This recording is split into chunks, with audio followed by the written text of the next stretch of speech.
지금 미중 기술 전쟁이 한창인데 삼성의 총수가 왜 시진핑 주석을 만났을까요? 이게 그냥 평범한 악수가 아니었습니다. 지금부터 그 뒤에 숨겨진 진짜 큰 그림을 한번 들여다보겠습니다. 한번 생각해 보세요. 미국이랑 중국이 기술 가지고 저렇게 싸우고 있는데 우리나라가 미국의 핵심 동맹국이잖아요. 근데 그 대표 기술 기업인 삼성의 총수가 베이징으로 직접 날아가서 시진핑 주석과 악수를 했다? 전 세계가 어리둥절할 수밖에 없었던 거죠. 자, 이 만남이 이루어진 곳이 바로 중국 발전 고위급 포럼이라는 행사였는데요. 근데 이게 그냥 의례적인 외교 행사가 아니었다는 겁니다. 이건 진짜 거대한 글로벌 체스판 위에서 아주 치밀하게 계산된 한 수였던 거죠. 자, 그럼 먼저 중국 쪽 속사정부터 한번 볼까요? 지금 중국 생각보다 경제가 너무 안 좋거든요. 그래서 어떻게든 외국 자본을 끌어들이려고 정말 필사적인 상황입니다. 근데 이게 단순히 돈만 달라는 게 아니에요. 진짜 원하는 건 따로 있습니다. 바로 자체 AI 생태계, 그리고 첨단 제조업을 키우는데 꼭 필요한 핵심 부품들이죠. 예를 들면 자율주행차나 최신 스마트폰에 들어가는 고성능 낸드 플래시 메모리나 SSD 같은 것들이요. 이게 없으면 아무것도 안 되거든요. 바로 이 지점에서 중국의 진짜 속내가 보이는 겁니다.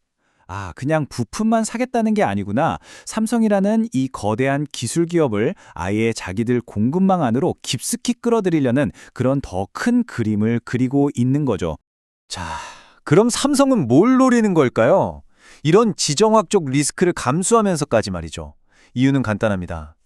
중국은 삼성이 절대로 포기할 수 없는 어마어마하게 큰 시장이니까요. 여기서 삼성의 아주 영리한 전략이 드러납니다. 보세요. 미국의 규제 때문에 제일 비싼 최첨단 AI 칩은 중국에 팔기 어려워졌어요.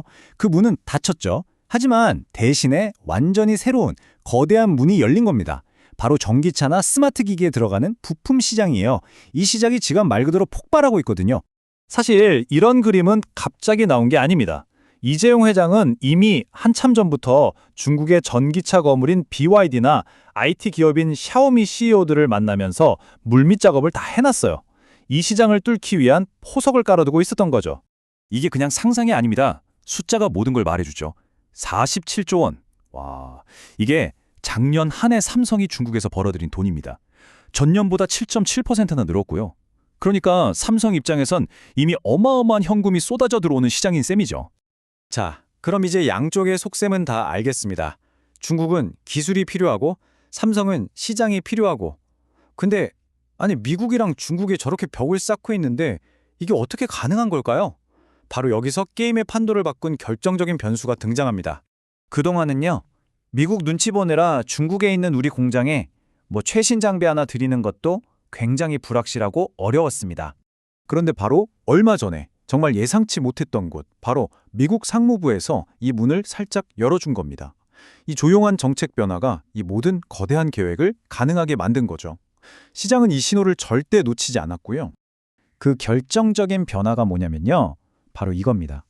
예전에는 중국 공장에 장비 들여올 때마다 불확실성이 너무 컸는데 이제는 미국이 매년 심사해서 허가해 줄게 이렇게 길을 터준 거예요. 예측 가능한 투자가 가능해진 거죠. 그야말로 꽉 막혔던 혈이 뚫린 겁니다. 자, 이렇게 미국이 문에 열어줬습니다.